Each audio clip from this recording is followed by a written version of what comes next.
ठहरिए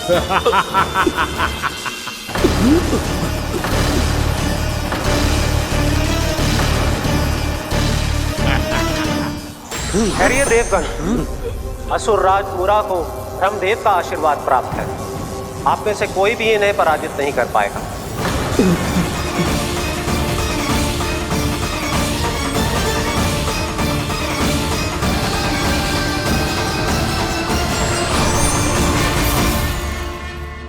एक अवसर और देता हूं देवराज, युद्ध या अधीनता,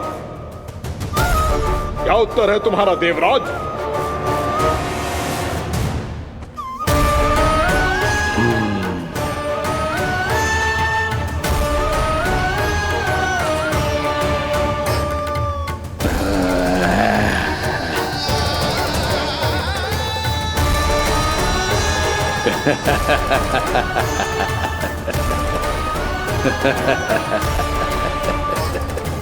इंद्र और सभी देवताओं ने मूरा के आतंक में आके उससे भयभीत होके अपना सिंहासन छोड़ दियो।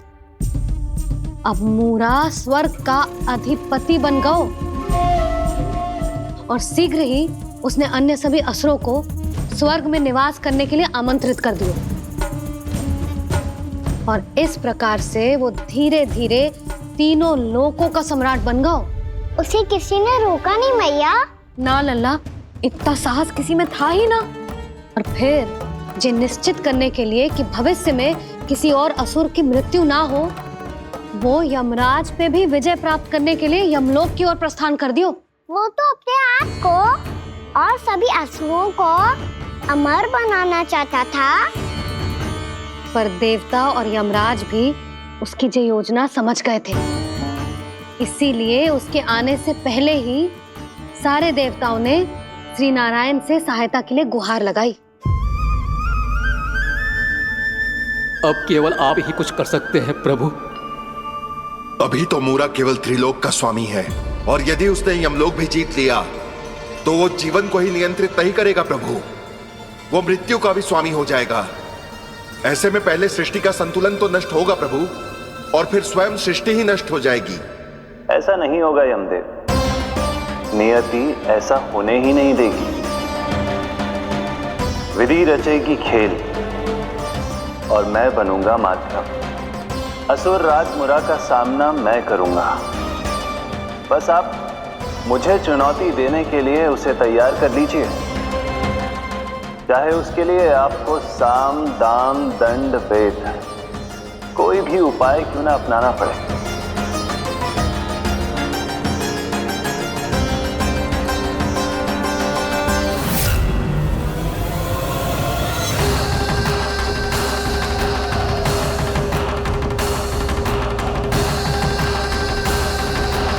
आप तो मेरी प्रतीक्षा में पहले से ही खड़े हैं यमदेव। तब तो आपने मेरी चुनौती के बारे में भी सुना ही होगा। कहिए, क्या उत्तर है आपका? मेरा स्वागत करके अपना राज्य त्यागेंगे या मेरा सामना करके अपने प्राण? असुर राज मूरा का सामना मैं करूंगा। बस आप मुझे चुनौती देने के लिए उसे तैयार कर लीजिए, चाहे उसके लिए आपको साम दाम दंड भेद कोई भी उपाय क्यों ना अपनाना पड़े।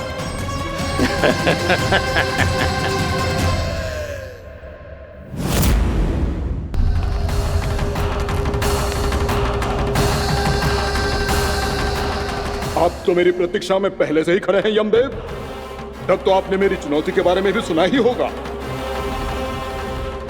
कहिए, क्या उत्तर है आपका? मेरा स्वागत करके अपना राज्य त्यागेंगे या मेरा सामना करके अपने प्राण? हे असुर श्रेष्ठ, मैं आपकी अधीनता स्वीकार करने के लिए तैयार हूं। बस एक विनती है मेरी। शर्त को विनती का नाम देकर पहलाना चाहते हो मुझे यमराज? असुर राज मूरा के सामने शर्त रख पाओ, इतना सामर्थ्य नहीं है तुम में। इसका आभास है मुझे असुरराज, पर मैं आपकी अधीनता स्वीकार करूं इससे पहले आपको स्वामी धर्म का पालन करना होगा। मेरे पुराने स्वामी के क्रोध से मेरी रक्षा करनी होगी आपको। कौन है तुम्हारा पुराना स्वामी? भगवान श्री नारायण।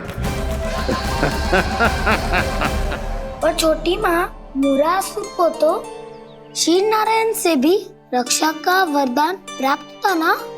यही तो श्री नारायण की लीला थी बलराम।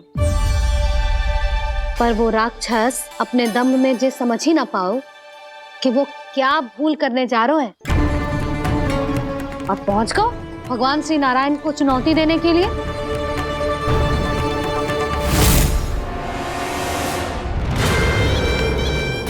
वहीं ठहर जाओ असुर राज मुरा।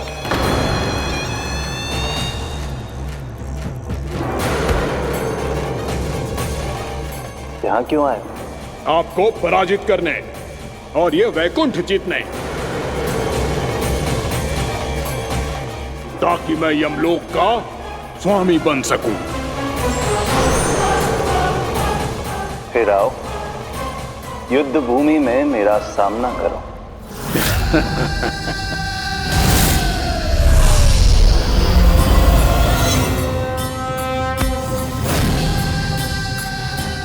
ये नहीं जानते कि इनसे ना हारने का वरदान तो मैं पहले ही प्राप्त कर चुका हूं, इसलिए युद्ध ठीक से आरंभ हो पाए उससे पहले ही इन्हें जीत लूंगा मैं।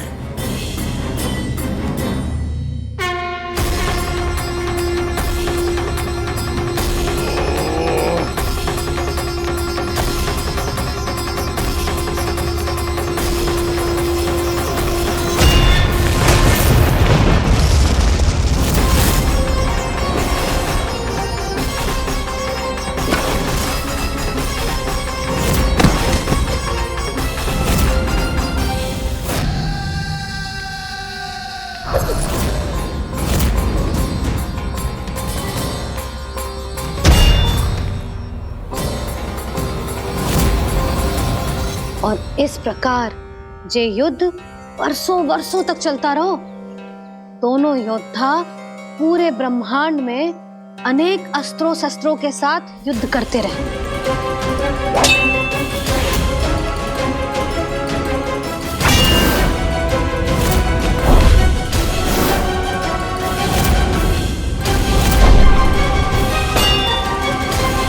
फिर क्या हुआ मैया?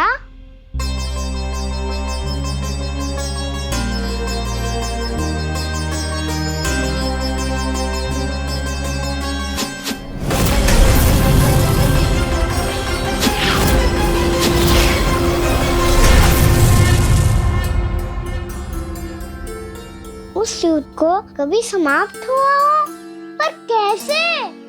शीघ्र ही वो राक्षस थक गौ लल्ला।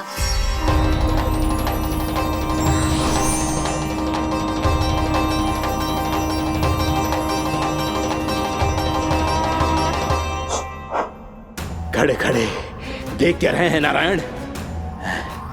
आक्रमण कीजिए, वध कर दीजिए मेरा।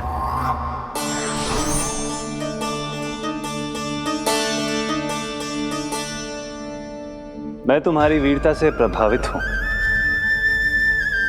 इसीलिए इतनी थकान की स्थिति में मैं तुम जैसे वीर पर आक्रमण नहीं करूंगा। जाओ विश्राम करो। यदि फिर से युद्ध करने की इच्छा हो तो तुम्हारा स्वागत होगा।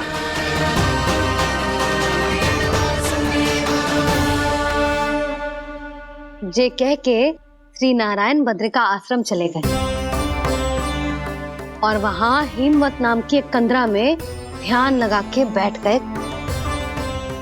उधर वो राक्षस विश्राम करने लगो। अनेकों दिन बीत गए और अब वो राक्षस मूरा फिर से स्वस्थ होके बलवान हो गया था। उसने अपनी सारी शक्ति फिर से प्राप्त कर ली थी। श्री नारायण ने उस पर दया करी थी, पर वो फिर से श्री नारायण को छलने को तैयार होगा।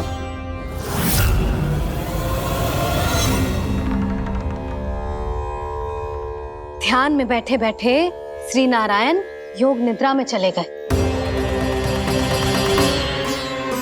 पर दुष्ट मूरा इसी अवसर का लाभ उठा के उनकी कंदरा में घुस आयो, ताकि वो सोते हुए श्री नारायण पे आक्रमण कर सके।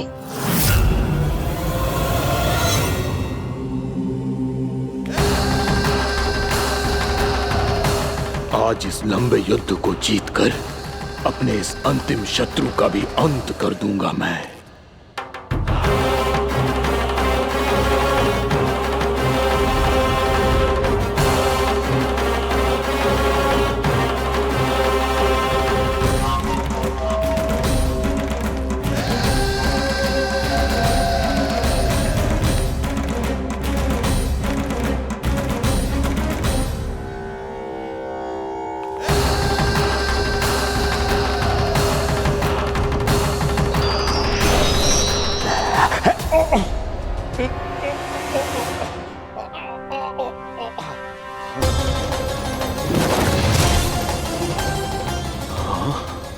दुष्ट राक्षस, प्रभु ने तुझ पर दया की, तुझे संभलने का अवसर दिया। तू इन्हीं पर ही छल से वार करने चला है।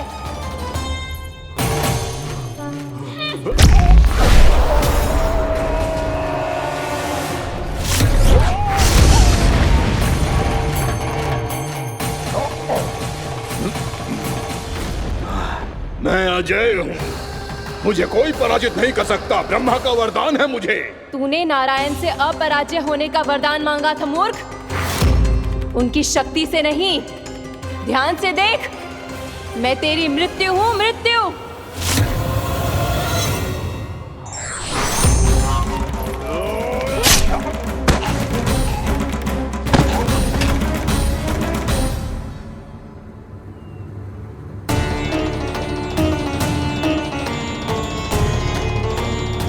वो देवी कौन थी छोटी माँ? और कौन बलराम, वही तो थी देवी एकादशी।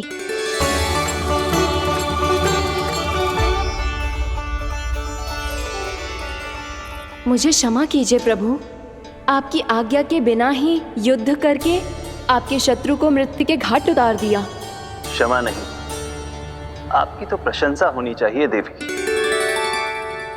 असुर राज को मारकर आपने सभी देवताओं को मुक्त करवाया है। इस पापी के अहंकार से तीनों लोकों की रक्षा की है आपने। आप एकादशी की तिथि पर मेरी एकादश इंद्रियों से उत्पन्न हुई हैं। इसीलिए मेरे सभी भक्त आपको उत्पन्न एकादशी के नाम से जानेंगे। सभी तिथियों में आपका स्थान सर्वश्रेष्ठ होगा। जिस तरह आपने राक्षस के आक्रमण से मेरी रक्षा की है, उसी प्रकार एकादशी के दिन व्रत करके जो भी भक्त आपकी कथा सुनेगा, मैं स्वयं उसकी रक्षा करूंगा। जो आपकी पूजा करेगा, उसे मेरी विशेष कृपा प्राप्त होगी और उसके साथ साथ उसे मिलेगा धन, सिद्धि और मोक्ष।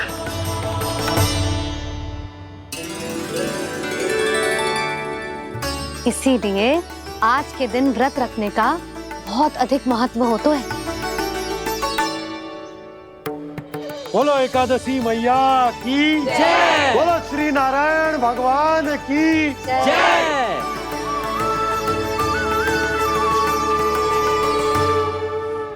प्रभु की कृपा से एकादशी का महत्व भी पता चल गो और मेरा व्रत भी सफल होगा। अब भी नहीं भूला राम, एकादशी का व्रत पूरी तरह तभी सफल होता है जब द्वादशी के दिन उसे पूरा किया जाता है।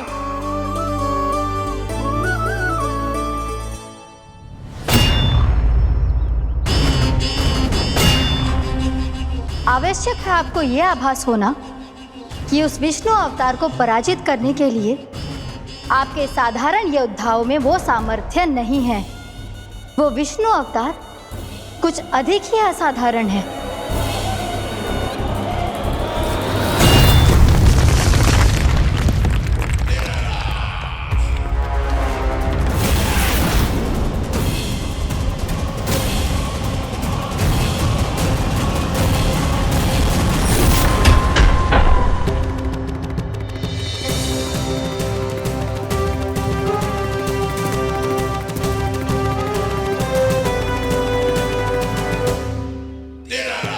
अब मैं दिखाऊंगा उस विष्णु अवतार को असाधारण शत्रु क्या होता है।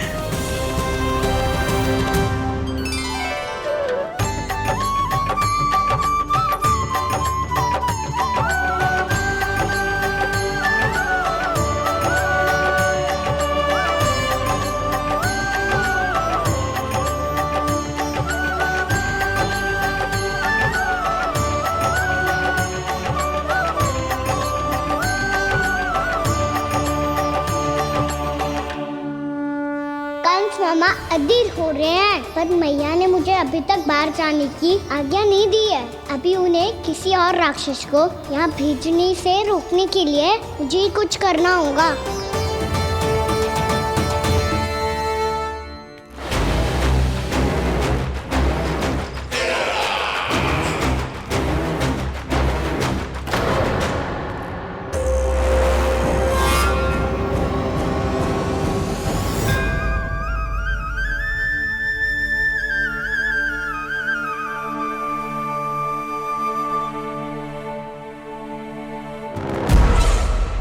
कौन हो तुम? बचपन से ही मुझे मारने का सपना देख रहे हैं, सिर्फ मुझे ही नहीं पहचानते।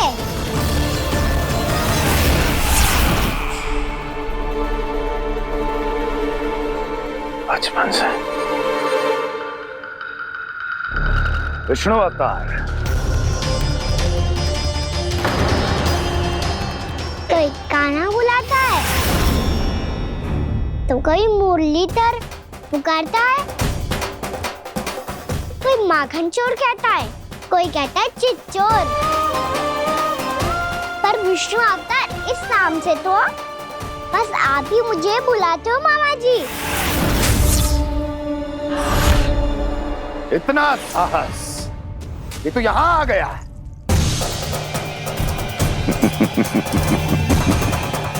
यहाँ आ तो गया तू विष्णु अवतार, किंतु यहाँ से जीवित नहीं जाएगा। तेरे शीश को तेरे धड़ से अलग कर दूंगा मैं।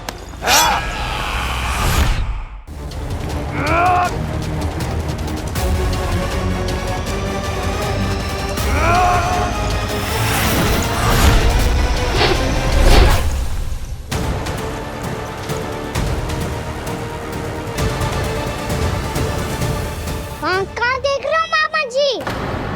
मैं तैयार हूँ।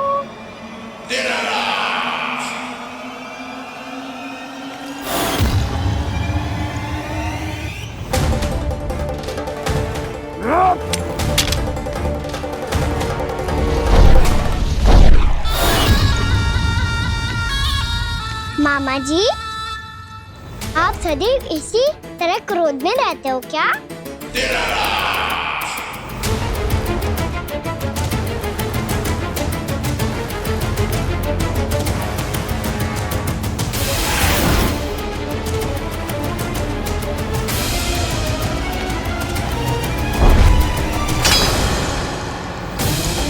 छोड़ छोड़ मेरी तलवार को। छोड़ो तो तब जब पकड़ा हूँ।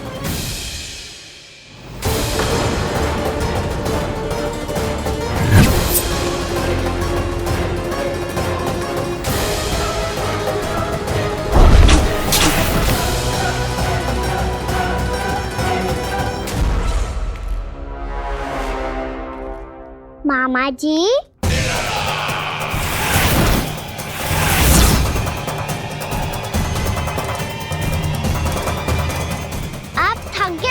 थोड़ा विश्राम कर लो। आपका तो पता नहीं, मैं अवश्य थक गया हूँ।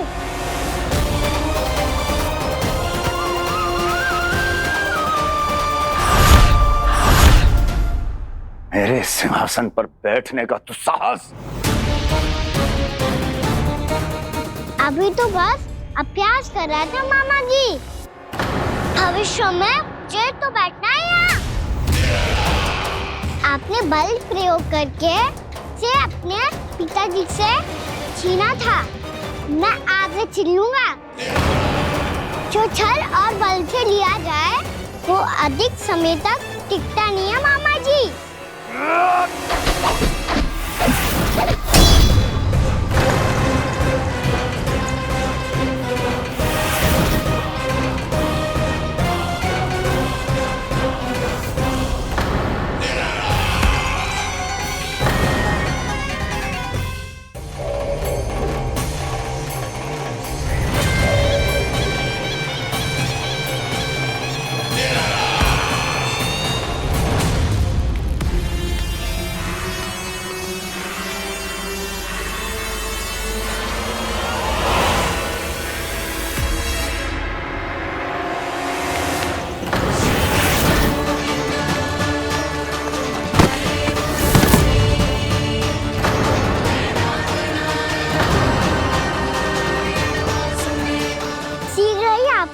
सिंहासन छोड़ना होगा।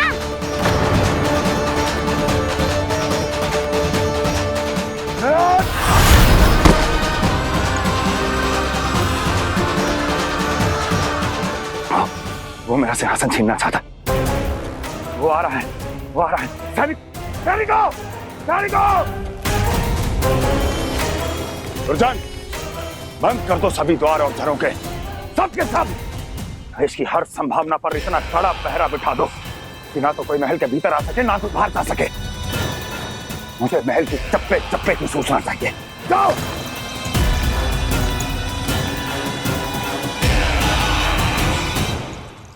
सिंहासन।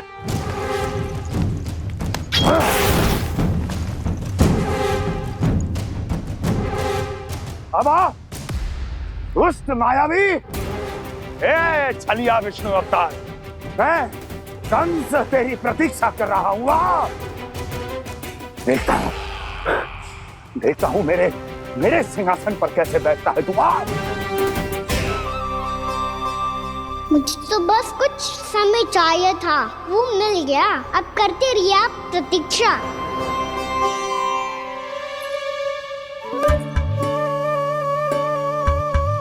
जी अपने आप से बातें क्यों कर रहे हो जी?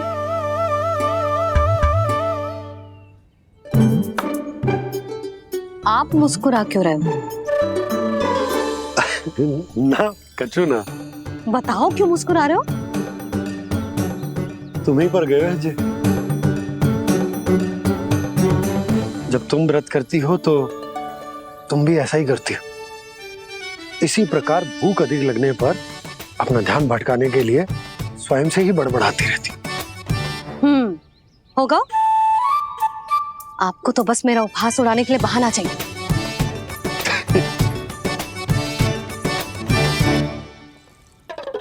लल्ला, भूख लगी है? ना मैया, व्रत करे तो भूख कैसे लगेगी?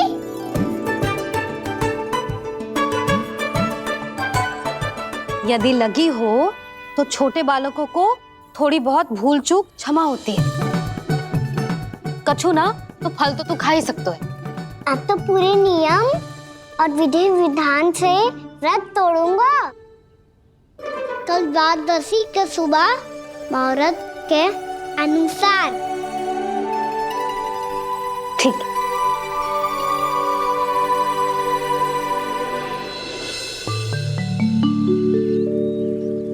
लल्ला, एकादशी समाप्त हो गई है, द्वादशी लग गई है। अब तू व्रत तोड़ सकते है। भोजन कर ले। ले।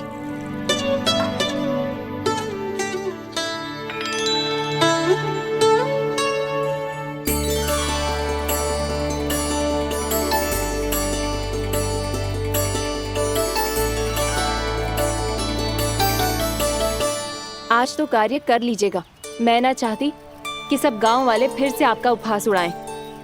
अरे, इसी क्षण कार्य आरंभ करना आवश्यक ना है। कुछ खा तो लो। कल भी पूरे दिन व्रत में रहे, अब तो कुछ खा लो। ना, अभी बिल्कुल भूख ना है। और हाँ भगवान, तुम्हें चिंता करने की आवश्यकता नहीं है। आज मैं किसी को भी 2 शब्द कहने का अवसर नहीं दूंगा। अरे, कुछ खाओगे पियोगे नहीं तो कैसे रहोगे?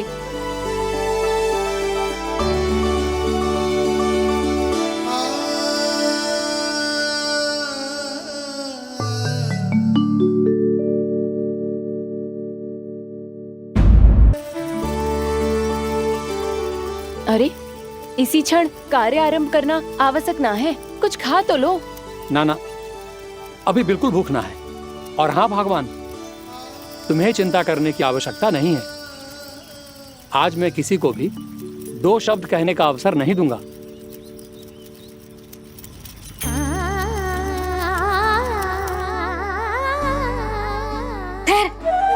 मैं तेरे लिए मट्ठा लेके आती हूँ। व्रत के बाद पीने से पेट ठंडा रहता है। रुक।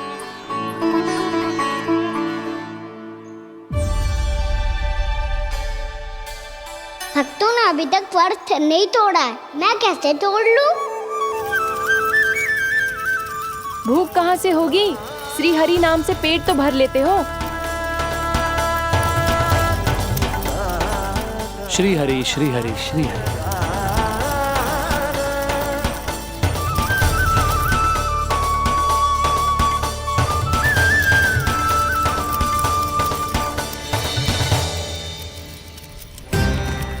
हरि हरि प्रभु हरि, हरि हरि प्रभु हरि, हरि हरि प्रभु हरि, हरि हरि प्रभु हरि।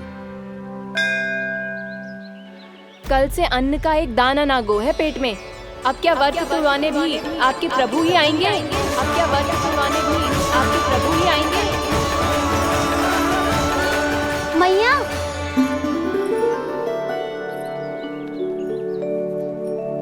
मैया पहले व्रत तोड़ के कच्चू खा तो लो। अभी ना, लौट के आने के बाद। हाँ,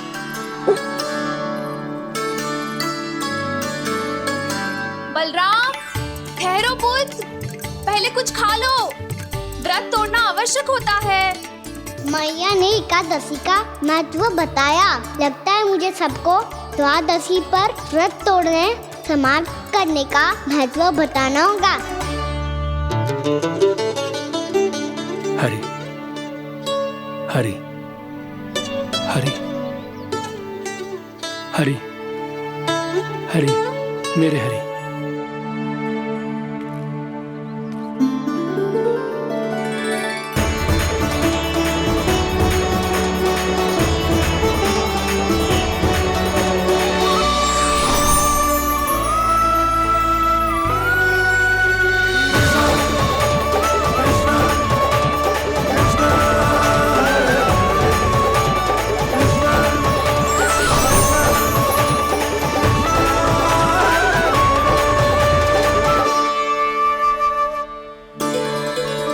अभी अभी तो मैंने बच्चों की मां को वचन दिया था कि आज किसी को शिकायत करने का अवसर ना दूंगा, और अब मैं प्रभु श्री हरि की कल्पना जसोमती रानी के लल्ला में ही करने लगा। ना ना, ये ठीक ना है।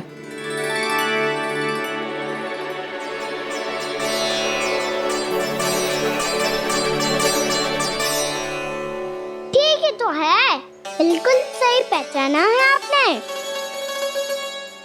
बड़े तो बड़े, अब तो बालक भी हमारा उपहास उड़ाने लगे। मैं आपका उपहास नहीं उड़ाने आया, मैं तो आपके एकादशी के व्रत को पूरा कराने आया हूँ।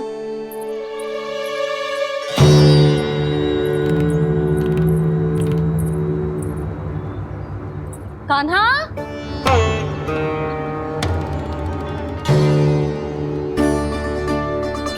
तो ये रे आपकी छड़ी और ये रे मेरी पीठ। सेक देना तापड़ तोड़। आज तो इसकी पीठ सेक के रहूंगी मैं। मैया घर पे भूखी मुझे ढूंढ रही होगी। लो, आज द्वादशी के दिन पहले प्रहर में भोजन करके अपना एकादशी का व्रत पूरा करो आप। धन्यवाद राजकुमार, पर अभी हमें भूख नहीं है। बहुत सारा काम पड़ा है, और अभी थोड़ी ही देर में शंकरी बहन भी अपनी मटकी लेने आती होंगी।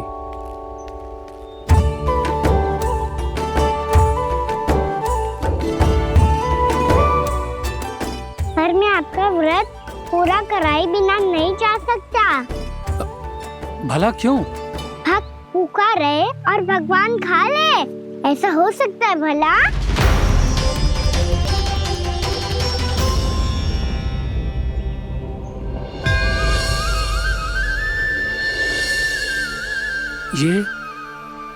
ये कैसा भ्रम हो रहा है मुझे? मुझे लगता है अपना काम करना चाहिए। द्वादशी के पहले प्रहर में व्रत पूरा करना बहुत आवश्यक होता है। ना तो एकादशी का व्रत भी पूरा ना माना जाता। इतनी सारी ज्ञान की बातें तुम्हें कैसे पता है लल्ला?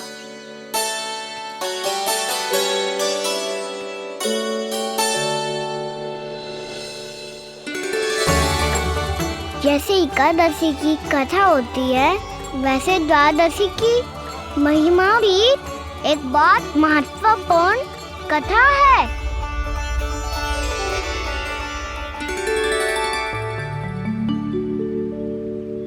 कैसी कथा? बिल्कुल सही समय पे आई हो आप। क्योंकि आपको ये कथा आपको अवश्य सुननी चाहिए।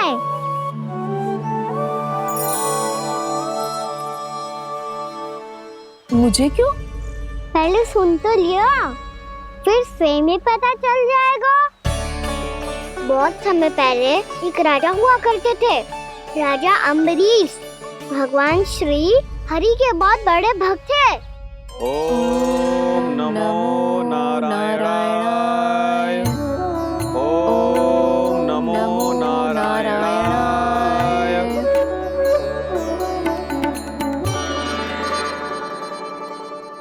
नेक पुण्य के काम करते थे वो। अपनी पत्नी के साथ हरि का नाम जपते रहते थे। उन्होंने 12 माह एकादशी का व्रत करो निर्जल पास किया, और जब उनकी 12वीं एकादशी का व्रत वासंती के दिन तोड़ने का समय हुआ, तभी महर्षि दुर्वासा अपनी 100 शिष्यों के साथ उनके महल में पधारे।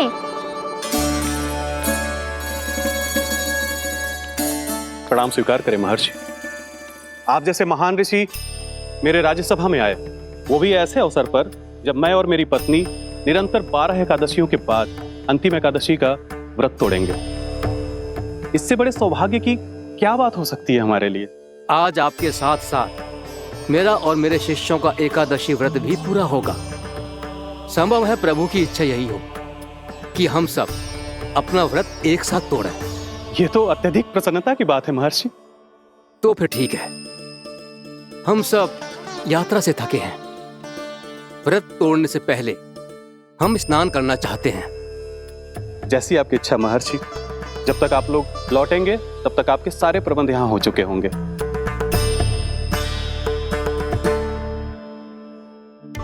महर्षि दुर्वासा स्नान करने गए थे, पर उन्हें लौटने में विलंब हो रहा था, और इधर द्वादशी पर व्रत पूरा करने का मुहूर्त बीता जा रहा था। महाराज अम्बरीश बड़ी विरगता के साथ महर्षि दुर्वासा के लौटने की प्रतीक्षा कर रहे थे। महाराज, व्रत तोड़ने का मुहूर्त बीता जा रहा है। बस कुछ ही समय बचा है। महर्षि और उनके शिष्यों को लौटने में न जाने कितना समय लग जाएगा। मेरा सुझाव है कि आप मुहूर्त समाप्त होने से पहले व्रत अवश्य तोड़ लें। गुरुदेव, हमने महर्षि दुर्वासा को वचन दिया है कि जब तक वो लौटेंगे नहीं तब तक हम व्रत नहीं तोड़ेंगे। इसीलिए मैं उनके लौटने के बाद ही भोजन ग्रहण करूंगा। पर महाराज, मुहूर्त यदि बीत गया और समय रहते हुए नहीं आए तो महाराज आपका व्रत पूरा नहीं होगा। महाराज, आपको उसका फल नहीं मिलेगा। महाराज, 12 एकादशियों का व्रत व्यर्थ चला जाएगा। किंतु गुरुदेव, यदि मैंने भोजन कर लिया तो ये तो अतिथियों का अपमान होगा। आप उचित कह रहे हैं महाराज। भोजन के लिए उनकी प्रतीक्षा अवश्य कीजिए महाराज। पर मुहूर्त रहते हुए एक तुलसी का पत्ता और जल ग्रहण कर लीजिए। इससे आपका व्रत भी पूरा हो जाएगा और अतिथि का मान भी रह जाएगा। आपका सुझाव अच्छा है गुरुदेव।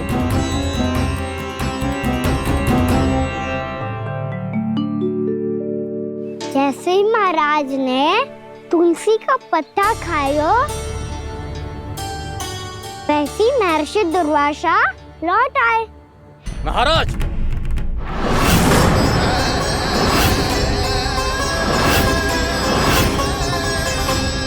महाराज को उपास तोड़ते देखते बहुत क्रोधित हो गए।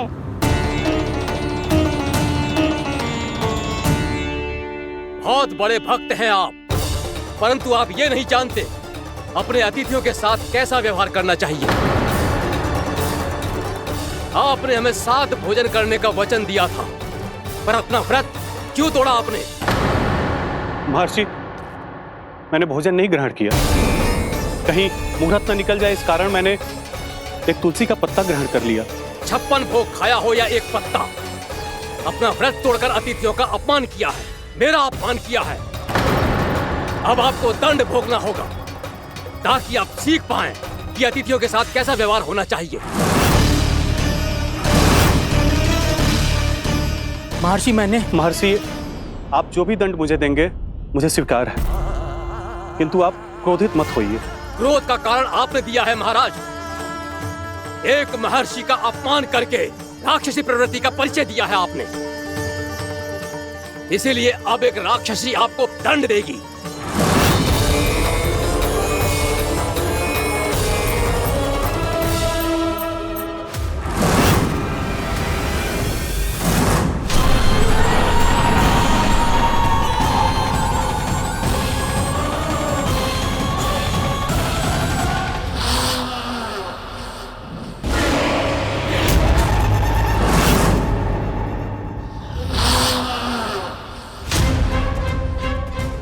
हे प्रभु, यदि मैंने सच में महर्षि का अपमान करने की भूल की हो तो मैं उसका परिणाम भोगने के लिए प्रस्तुत हूं। ओम नमो नारायणाय, ओम नमो नारायणाय नमः। महर्षि दुर्वासा को यह आभास ही नहीं था कि महाराज अम्बरीश ने उनका अपमान नहीं किया था, फिर भी उसे अपमान मान के वो श्री नारायण के भक्त पे संदेह कर रहे थे। मैंने भी तो भोला राम की भक्ति पे संदेह किया था। हे नारायण, ये क्या पाप हो गया मुझसे। संदेह किसी अपमान से कम ना हो तो, और भगवान सब सह सकते हैं, पर उनके प्रिय भक्तों का अपमान सहन ना कर सकते, इसीलिए उन्होंने अस्त्रक्षेप करने का निर्णय लिया।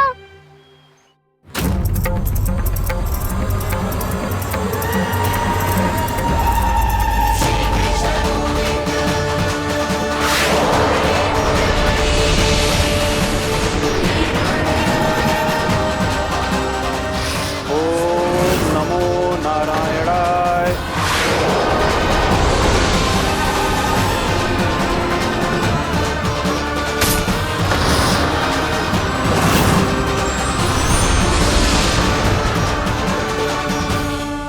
और फिर भगवान का वो सुदर्शन चक्र महर्षि दुर्वासा के पीछे पड़ गया।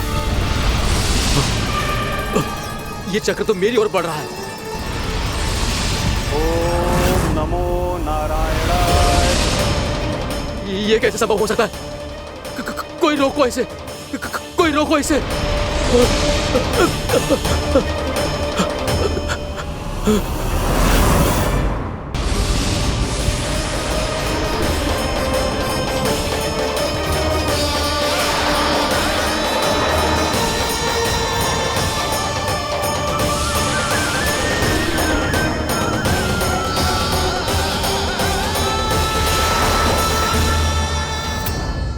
चक्र से अपने प्राण कैसे तैसे बचाते बचाते महर्षि दुर्वासा ब्रह्मलोक जा पहुँचे।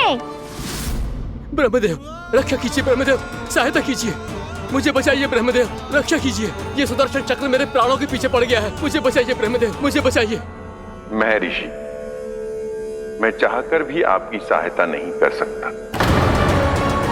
ऐसी स्थिति में यदि कोई कुछ कर सकते हैं तो वो हैं सुदर्शन चक्र के स्वामी विष्णु, क्योंकि सृष्टि में केवल वही है जो इसे नियंत्रित कर सकते हैं।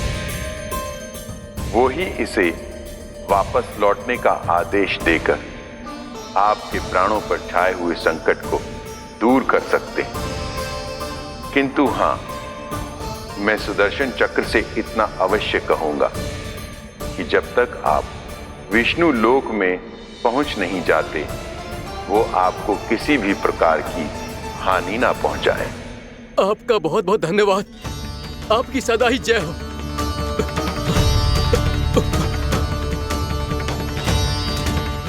फिर क्या था? भागते भागते महर्षि दुर्वासा सीधे भगवान श्री हरि के शरण में बैकुंठ पहुंच गए। त्राहिमाम प्रभु, त्राहिमाम, मुझे बचाइए, मेरी सहायता कीजिए प्रभु, मेरी सहायता कीजिए। मैं आपके इस चक्र और ऊर्जा से नहीं भाग सकता प्रभु, कृपया करके अपने सुदर्शन को रोकिए, इसे वापस लीजिए प्रभु। यह असंभव है महर्षि। एक बार सुदर्शन चक्र मेरे हाथों से छूट जाए तो अपना उद्देश्य पूरा किए बिना, मेरे भक्तों की रक्षा किए बिना वापस नहीं लौटता। कोई तो उपाय होगा प्रभु, कृपया करके मेरे प्राण बचाइए प्रभु। मैं सुदर्शन की ऊर्जा से जलकर भस्म नहीं होना चाहता प्रभु। आप जो कहेंगे मैं करूंगा प्रभु। मेरी सहायता कीजिए प्रभु, मेरी सहायता कीजिए। मुझे नहीं लगता कि आप वो कर पाएंगे। मैं अवश्य करूंगा। मैं अपनी प्राण रक्षा के लिए कुछ भी करूंगा प्रभु। आपने मेरे भक्त राजा अम्बरीश को भक्ति का कर्तव्य निभाने के लिए अपमानित और दंडित किया है महर्षि, पर भक्त की रक्षा करना भगवान का कर्तव्य है। इसलिए यदि आप भक्त राजा अम्बरीश के पास जाकर क्षमा याचना करें और यदि वो आपको क्षमा कर दे तो ही ये चक्र आपके प्राण लिए बिना लौट सकता है। अन्यथा आप तो जानते हैं महर्षि, मेरे भक्त का अपमान मेरा अपमान। भक्त का अपमान भगवान के अपमान से कम ना हो तो है।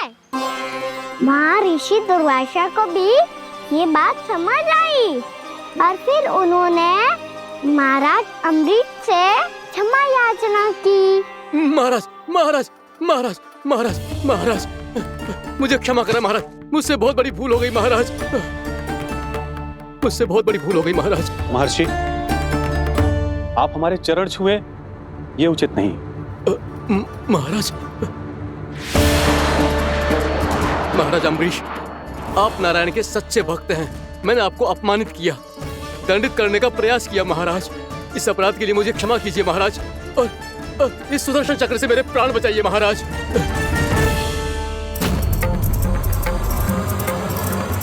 हे महान सुदर्शन, यदि महर्षि के लिए मेरे हृदय में अभी भी वही सम्मान और प्रेम हो जो इनके प्रथम आगमन पे था, तो कृपया आप अपने धाम वापस लौट जाइए।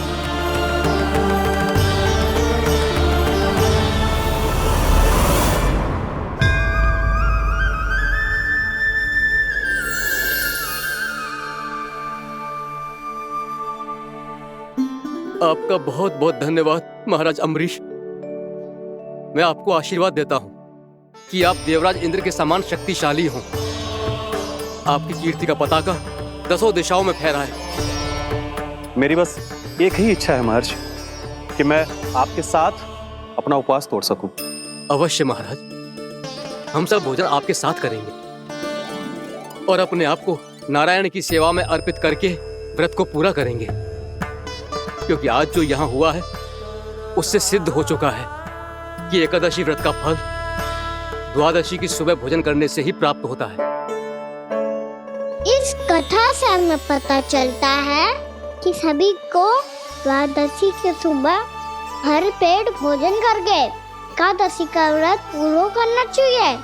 और दूसरी बात, भगवान की सच्ची भक्ति अपमान कभी ना करना चाहिए। उनके साथ सदैव प्रेम से व्यवहार करना चाहिए। यही भगवान को सबसे अधिक प्रिय है। भैया भोला राम, मैंने भी श्री हरि पे तुम्हारे विश्वास का उपहास उड़ाया था, मुझे क्षमा कर दो। ना ना, आप क्षमा मांगकर मुझे लज्जित मत करो। आप तो मेरी बहन जैसी हैं। जब महर्षि दुर्वासा जैसे महान ऋषि को भी प्रभु के भक्त से क्षमा मांगनी पड़ी, तो मैं तो बहुत ही तुच्छ हूँ। मुझे आपकी किसी भी बात का बुरा ना लगा। पर पता है प्रभु को कौन सी बात सब बुरा रखता है? कौन सी बात? जब उनका भक्त भूखा रहे, हमें भी अपना व्रत पूरा ना करे। और जैसा कि आप सभी ने अभी कथा से सीखो है, एकादशी के व्रत को द्वादशी की सुबह अवश्य पूरा करना चाहिए। अब आप जाओ, अपना व्रत पूरा करो।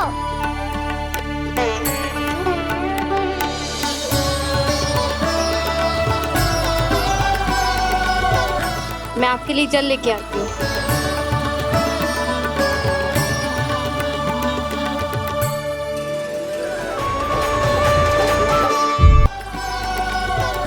मैं आपके लिए जल लेके आती हूँ।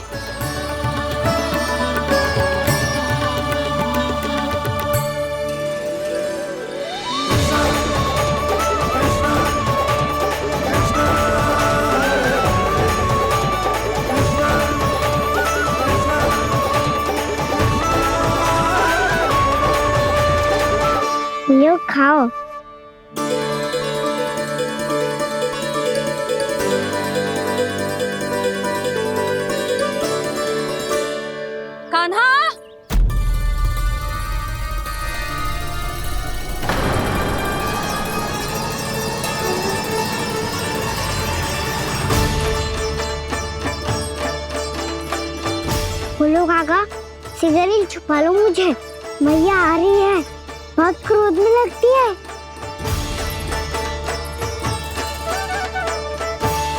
आज तो बहुत दंड मिलेगा। अभी क्षण भर पहले तो ये साक्षात भगवान के रूप में बात कर रहे थे और अब अचानक ही ऐसे बालक बन गए जो मैया से दंड मिलने के भय से व्याकुल हैं। बोला काका, किस सोच में पड़ गए? सिगरेट छुपा लो मुझे।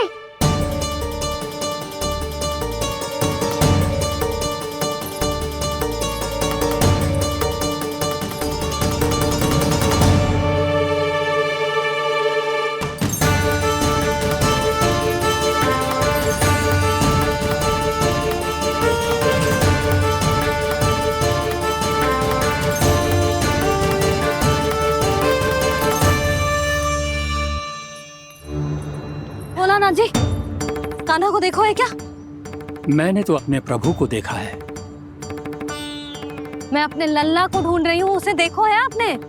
वही तो मैं भी कह रहा हूँ जसोदा रानी, मैंने सिर्फ और सिर्फ अपने प्रभु को देखा है। ये तो अब भी अपनी भक्ति में ही खोया हुआ है, इससे पूछ के कछु लाभ ना है, मुझे ही ढूंढना पड़ेगा।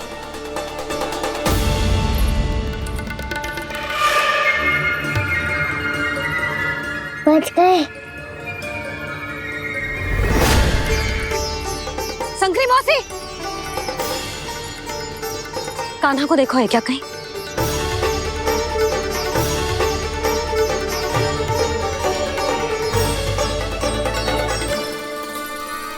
बोला काका, मुझे सिगरेट निकालो ना यहाँ से, भैया फिर से इधर ही आ रही है।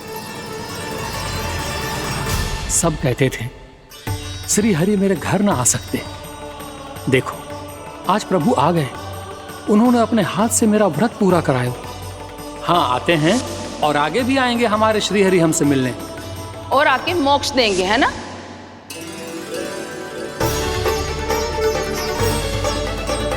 सिगरेट निकालो ना बोला काका, भैया आ रही है। मैं ना निकालूं? मेरा अर्थ है मैं निकालूंगा, अवश्य निकालूंगा, पर तब तक नहीं निकालूंगा जब तक आप मेरी सारी बातें मान नहीं लेते हैं। कौन सी बात? प्रभु, मुझे मोक्ष प्रदान कर दीजिए प्रभु। तथास्तु। ना ना ना प्रभु, मेरे साथ साथ मेरे परिवार को भी मोक्ष दे दीजिए। तथास्तु। अब तो निकाल दो, मैया देख लेंगी। ना प्रभु, मेरे परिवार के साथ मुझसे जुड़ी हुई हर वस्तु, जीव जंतु, प्राणी, गाय बैल भैंस, सभी को मोक्ष प्रदान कर दीजिए प्रभु। तथास्तु। प्रभु, आप सच में अद्भुत हैं।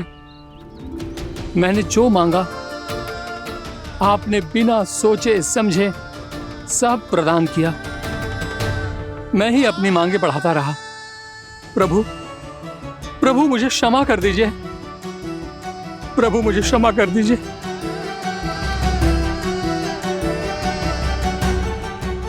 आइए प्रभु।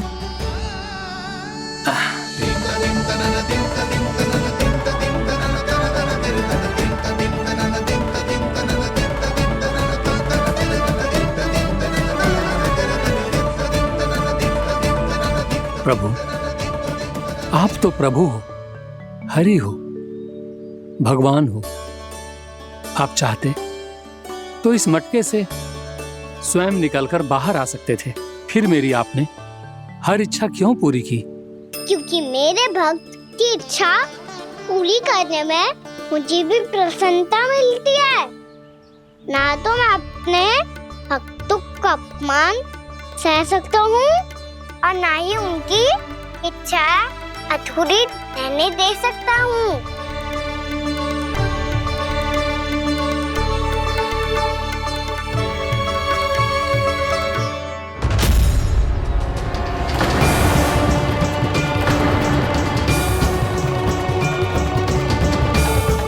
क्या कही थी तूने? हाँ, कि तू फिर से छल ना करेगा। फिर मुझे बिना बताए घर से बाहर कैसे निकलो? क्षमा करना मैया, पर जो आपने सिखाया था मैंने तो उसी का ही पालन करो है। फिर से चतुराई कर रहे हो ना? हाँ? आप ही ने तो कही थी ना, यदि कछु करने से किसी को हानि ना पहुंचती हो या फिर किसी अच्छे कार्य में सहायता हो रही हो तो आज्ञा लेने की आवश्यकता ना होती। यदि तेरे कछु करने से किसी और की कोई हानि ना हो रही हो या किसी के अच्छे कार्य में सहायता हो रही हो तो मुझसे आज्ञा लेने की आवश्यकता ना है। तो किस अच्छे कार्य के लिए आया है यहाँ? एकादशी के सुबह एकादशी का व्रत खोल के भोजन करा जाता है।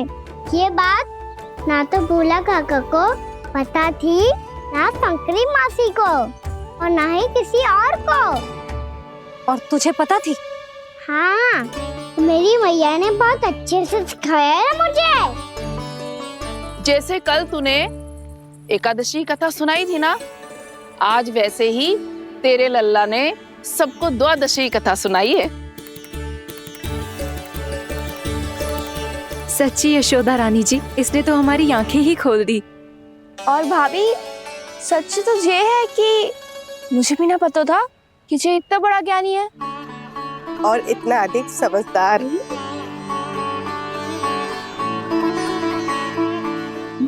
द्वादशी की कथा? वो तो मैंने इसे कभी सुना ही ना है। फिर इसे कैसे पता थी? रानी जी, जो स्वयं भगवान हैं, भला उन्हें कैसे कुछ नहीं पता होगा। मैंने तो इन्हें पहचान लिया। और हाँ, आप सब लोग भी इन्हें अपने अंतर्मन की आंखों से देखिए, हो सकता है इन्हें पहचान पाएं। ये कोई और नहीं है, श्री नारायण है, मेरे श्री हरि, मेरे प्रभु। जय श्री हरि।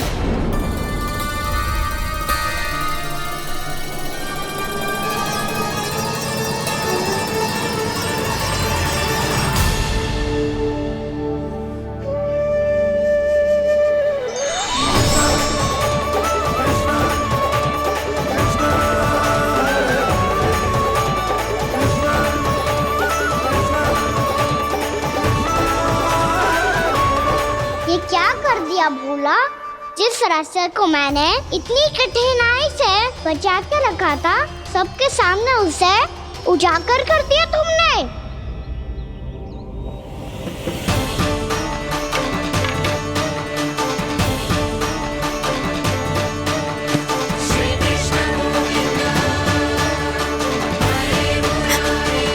नारायण, नारायण, श्री नारायण।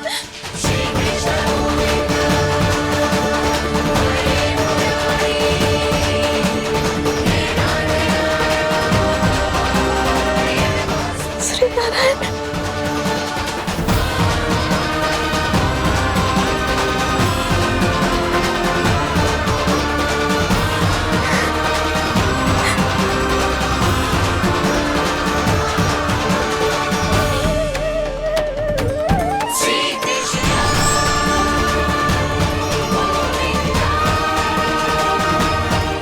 श्री नारायण प्रभु।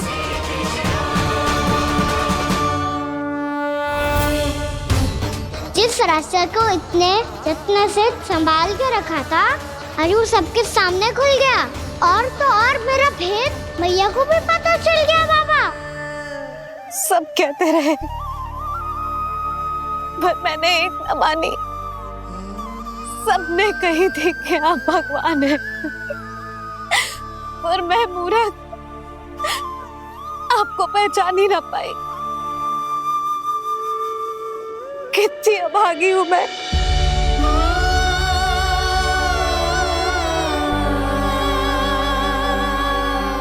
जिस मुंह से मुझे आपकी महिमा गानी चाहिए थी, उसी मुंह से मैंने आपको डांटा है।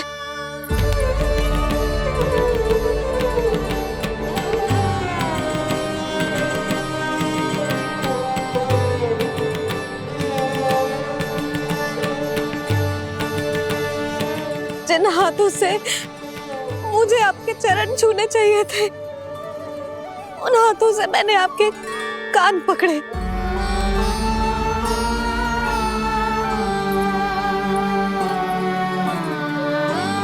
मुझे तो आपकी सेवा करनी चाहिए थी प्रभु, और मैंने आपको दंड दियो,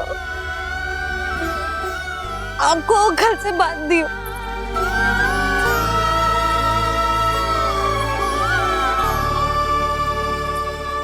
बावली हो गई थी प्रभु। अपने श्री नारायण को, अपने प्रभु को एक साधारण सा बालक समझ लियो मैंने। मैं आपके लिए भगवान नहीं हूँ मैया, साधारण बालक ही हूँ, बस आपका लल्ला। बुद्धि भ्रष्ट हो गई थी, भूल पर भूल करती चली गई। आज भी आपके पीछे पीछे छड़ी लेकर दौड़े चले आए।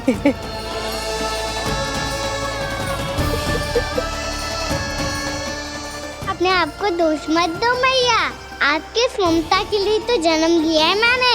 हमारा मन बदलने मत दो, मेरे लिए वही पुरानी भैया बनी रहो आप, और मुझे रहने दो आपका वही नटखट लल्ला।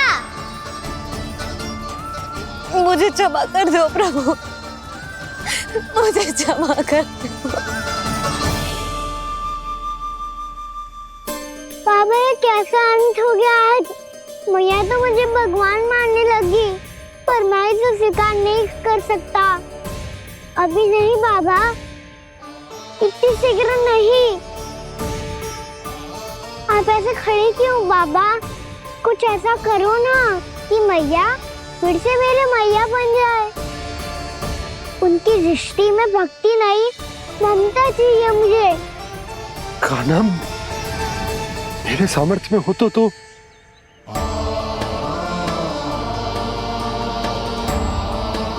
दाऊ, आप तो बड़े भाई हो, अपने छोटे भाई की सहायता करो ना, जिससे मैया सब कुछ भूल जाए। मैं क्या कर सकता हूँ कान्हा? कोई तो सहायता करो मेरी।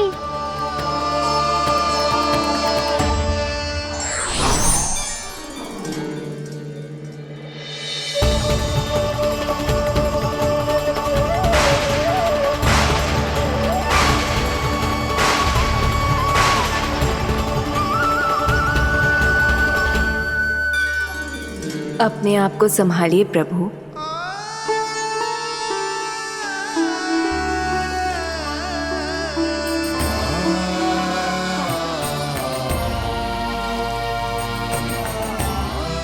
देखो ये क्या हो गया, भैया को सब पता चल गया। अभी तो मुझे मैया की ममता का शौक पूरी तरह हिला ही नहीं था। योग माया,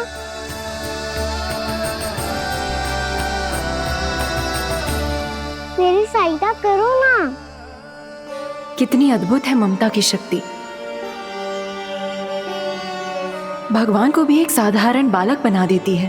बालक की बना रहना चाहता हूँ मैं, नहीं चाहता दिव्य होना, नहीं चाहता भगवान बनना। बस मैया की गोद में रहकर ममता की रस से सेम को भिगोना चाहता हूँ। इनकी डांट फटकार का सुख पाना चाहता हूँ। कुछ भी करे योग माया, पर इन सबको भुला दो मेरा सत्य।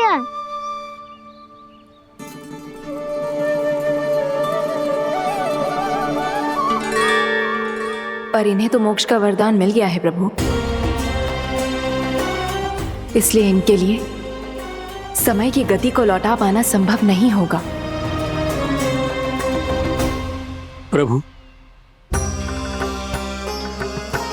अब मुझे ये सब भूलने की कोई आवश्यकता नहीं है। मुझसे जो त्रुटि हुई है अब वो दोबारा कभी नहीं होगी, और आज के बाद आपका ये सत्य मैं किसी को नहीं बताऊंगा प्रभु, क्योंकि मुझे पता चल गया है कि आपका यशोमती मैया के लल्ला बने रहना कितना आवश्यक है।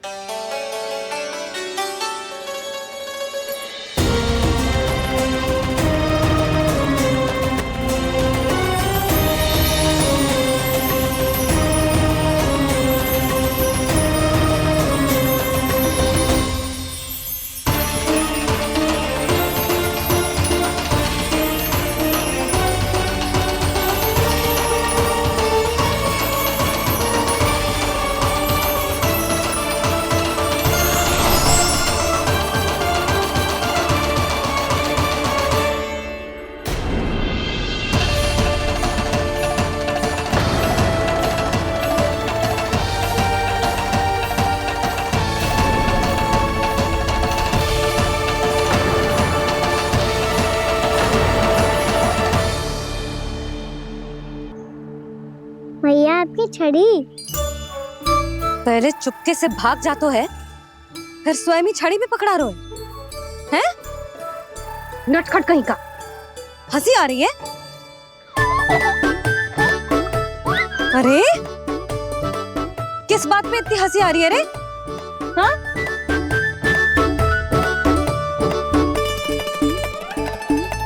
आपकी लीला अद्भुत है प्रभु, और अद्भुत है आपका मैया के प्रति प्रेम। हंसी ना है मैया, ये तो प्रसन्नता है, अपने मैया से मिल जाने की प्रसन्नता। अच्छा, ढूंढ मैं तुझे रही हूँ और तू कह रहे हो कि मैं मिल गई तुझे? तू घर चल लल्ला, अच्छे से पिटाई करूंगी तेरी।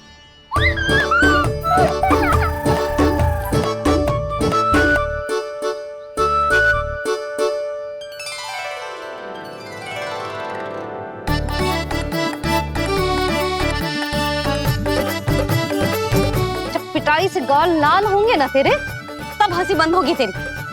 चल।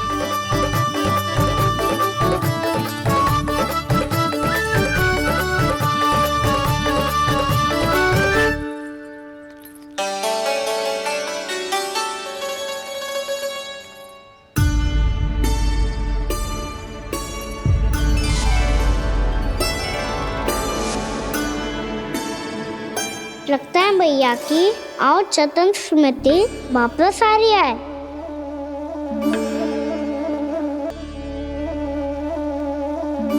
यशोदा, क्या होगो? ना कछु ना। आपको बताऊंगी तो और हंसेंगे मुझ पे। बोल दो, मैं उपास ना उड़ाऊं, सच्ची। देखो देखो इसे कैसे हंस रहे हैं।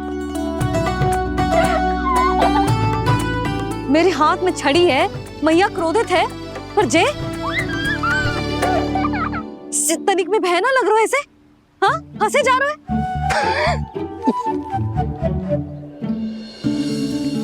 दोनों बाबा लल्ला एक जैसे हो।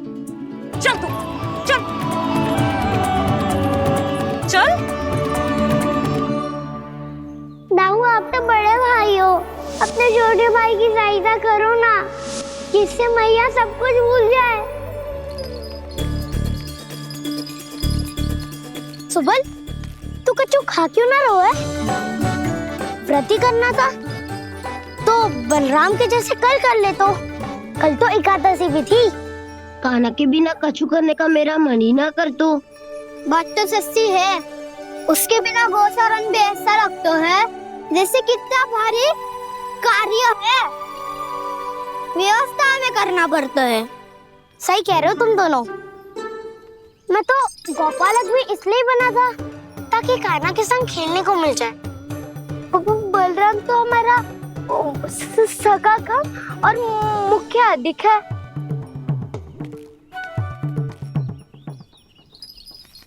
रुक जाओ, तुम सब कुछ देर विश्राम कर सकते हो।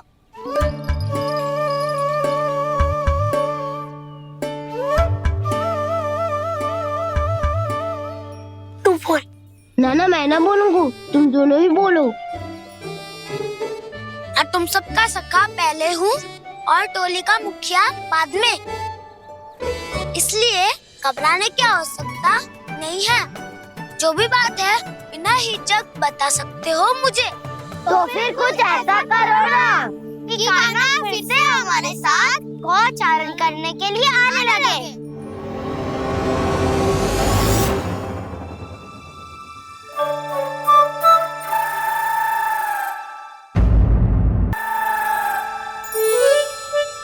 बिना कछु बताए भाग गओ।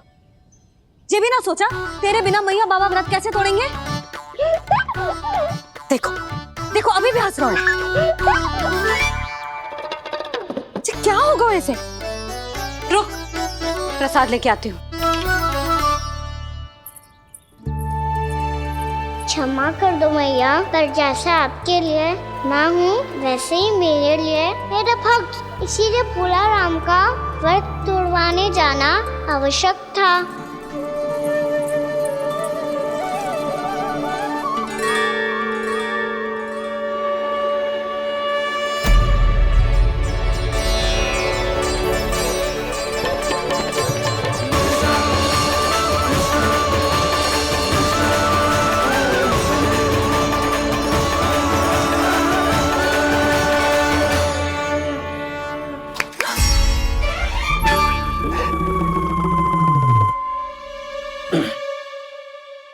यशोदा, फिर से खो गई तुम। अरे कौन से स्वप्न लोक में चली जाती हो तुम बार बार? हमें भी बताओ। माया का प्रभाव ममता पर अधिक समय तक नहीं रह पाता प्रभु। अरे बोलो ना यशोदा, क्या सोच रही थी?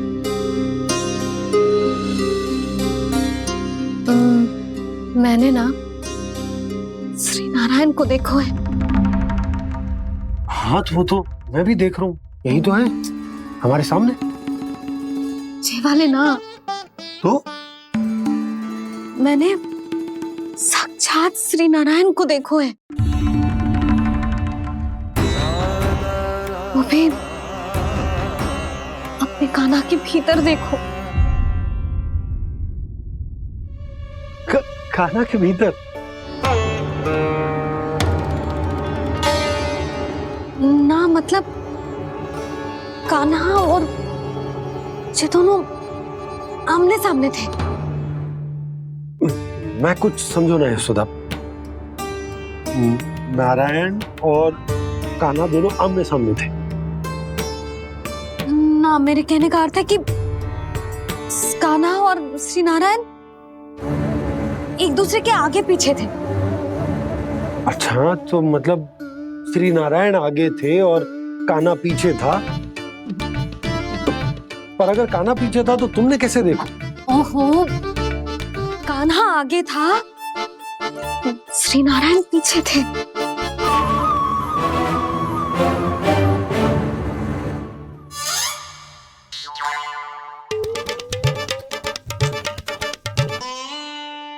यशोदा, एक बार फिर से सोचकर बताओ कि नारायण आगे थे या कान्हा आगे था? ठीक से याद करो। बहुत बता तो रही हूँ जी, थोड़ी धुंधली धुंधली सी स्मृति है। बाबा, इससे पहले कि उनके संदेह की अग्नि स्मृति की वायु पाकर और भड़क जाए, कुछ भी करो पर बुझाओ इसे। स्वप्न देखो है तुमने? हाँ, संभव है स्वप्न ही था। पर यदि स्वप्न था तो सुबह सुबह उठते ही उसकी स्मृति क्यों ना आई? अब क्यों आ रही है उसकी स्मृति? और वो भी तब से जब से मैं भोनाराम के यहाँ से कान्हा को लेके आई हूँ। और जब मैं गई थी तो छड़ी मेरे हाथ में थी, पर फिर कान्हा ने मुझे छड़ी दी और मैं बैठी हुई थी। इस बीच कछु तो हुआ है। भैया की और चेतन स्मृति वापस आ रही है। अब मुझे ही कुछ करना होगा। मुझे लगता है जी, जब मैं वहाँ गई ना, भैया व्रत पूरा करने का सुबह मुहूर्त निकल जाएगा और अब तो भूख भी बहुत तीव्र लग रही है। हे नारायण, मैं तो भूल ही गई कि लल्ला भी तो कल से भूखा है।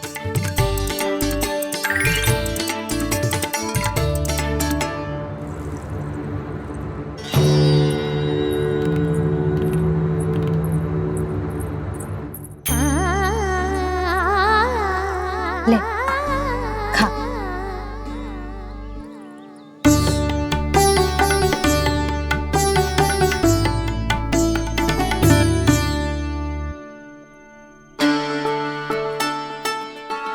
संतान की चिंता में सब कुछ भुला दे, ऐसी ही होती है ममता। और कान्हा को अच्छे से पता है कि इसको लाभ कैसे उठाना है। हाँ बाबा, लाभ ना, मैं तो मैया की ममता का आनंद उठाना चाहता हूँ, जितना संभव है उससे भी अधिक।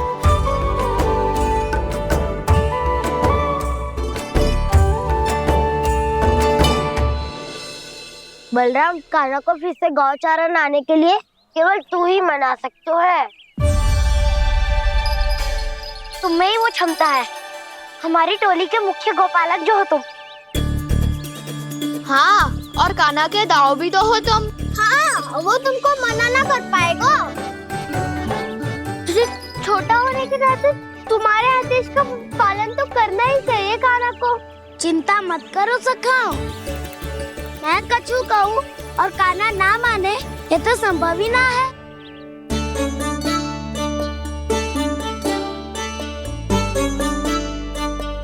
आज जो हुआ ना जाने और कितने समय तक मेरा सत्य आपसे छिपा रह पाएगा, इसीलिए अब से अधिक समय मैं आपके साथ ही बिताऊंगा। मैंने कह दिया तो समझ लो, पत्थर पे रेखा खींच गई। कल से कान्हा हम सबके साथ अवश्य आएगा। अपना सारा समय हमारे साथ बिताएगा वो।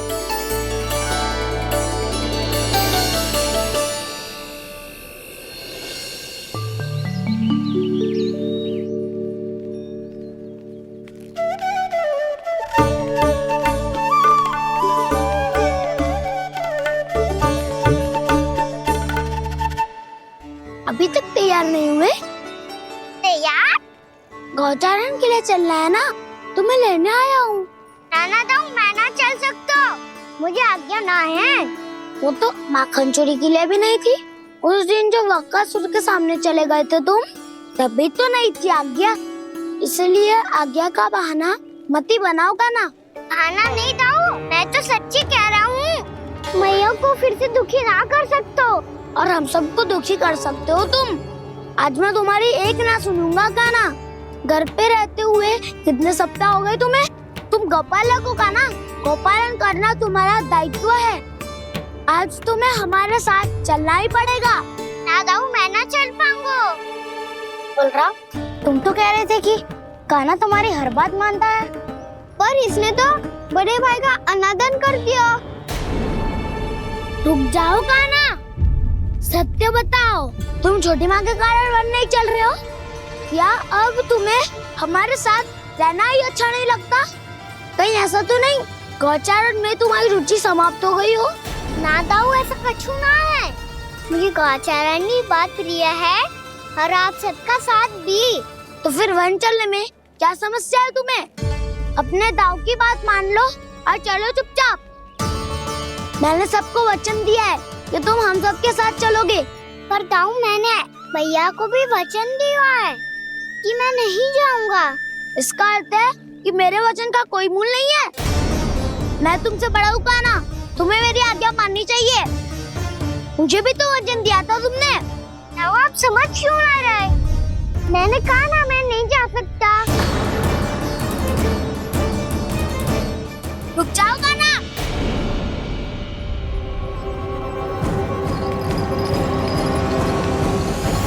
ऐसे कैसे नहीं आ सकते? मैंने बल्कि हम सब ने तुम्हारी हर शरारत में तुम्हारा साथ दिया है, चाहे माखन चोरी हो या गौचारण। और अब तुम अपने दाऊ को ही पीठ दिखा के जा रहे हो। दाऊ, मैं आपका बहुत सम्मान करता हूँ, पर मैंने कहा ना, मैं नहीं जा सकता। मुझे मेरी मैया के साथ ही रहना है। तो फिर तुम्हारे लिए मैं यही महत्वपूर्ण है। दाऊ नहीं, सखा नहीं, गयाऊ भी नहीं। कान्हा ने तो तुम्हारी बात मानने से मना कर दिया बलराम। लग तो है सच्चो भाई ना है। जानते हो इससे क्या सिद्ध होता है कान्हा? कि तुम छोटी माँ के पुत्र नहीं हो, कि तुम छोटी माँ के पुत्र नहीं हो। दाऊ, ये क्या कह रहे हो आप? और नहीं तो क्या, तुम उनके वास्तविक पुत्र होते तो अपने दाऊ की आज्ञा कभी नहीं टालते। ऐसा मत ही कहो दाऊ, मैं अपनी मैया का ही लल्ला हूँ। मुझे तो लगता है छोटी माँ हाथ से ग्रह करके लाई है तुम्हें। अब ऐसा क्यों बोल रहे हो दाऊ? क्योंकि मैं वो सत्य देख रहा हूँ जो तुम नहीं देख पा रहे हो। छोटी माँ और छोटे पापा दोनों गोरे हैं और तुम अपना रंग देख लो, स्वयं विचार कर लो। जी तो मैंने भी सोचा था, बस बोला नहीं। हाँ तो क्या हुआ, मेरी त्वचा का रंग अलग है, मैं उन्हीं का ही लल्ला हूँ। बस धूप में तुम सबके साथ इतना खेला हूँ कि मेरी त्वचा का रंग बदल को है।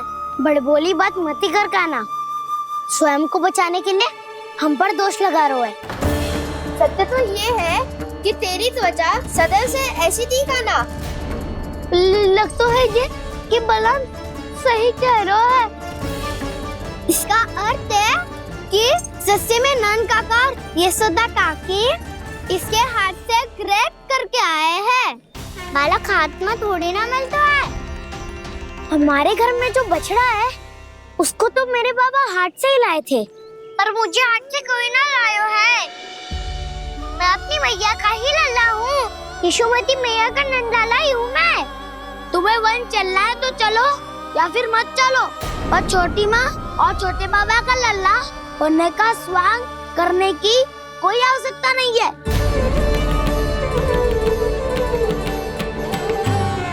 तुम भी अति करते हो क्या ना? कब एक बालक की तरह व्यवहार करते हो और कब भगवान की तरह, कुछ समझ में नहीं आता। भगवान की तरह? मैंने भगवान क्या क्या? हाँ हाँ कह दिया तो कह दिया। खड़े खड़े मेरा मुंह क्या देख लो, चलो। या फिर तुम सबको भी अपने मैया के पल्लू में बंधकर घर पे ही रहना है।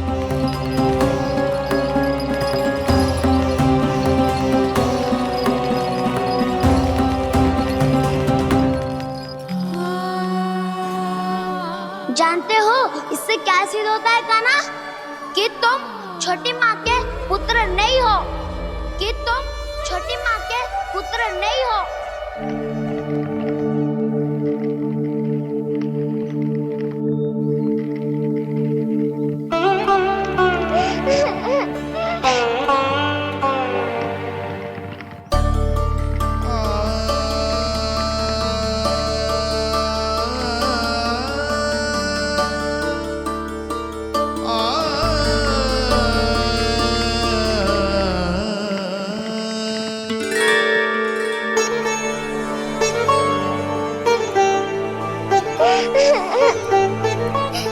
क्या हो लल्ला, रो क्यों रहो?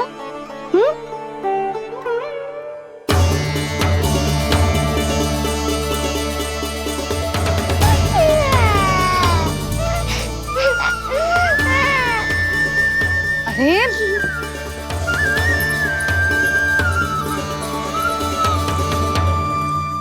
मैया को ना बताए को लल्ला, क्या हुआ? हाँ लल्ला, क्यों रो रहे हो लल्ला? बता, किसी ने कछु कही है क्या? क्या होगा लल्ला? मैं आपका लल्ला ना हूँ।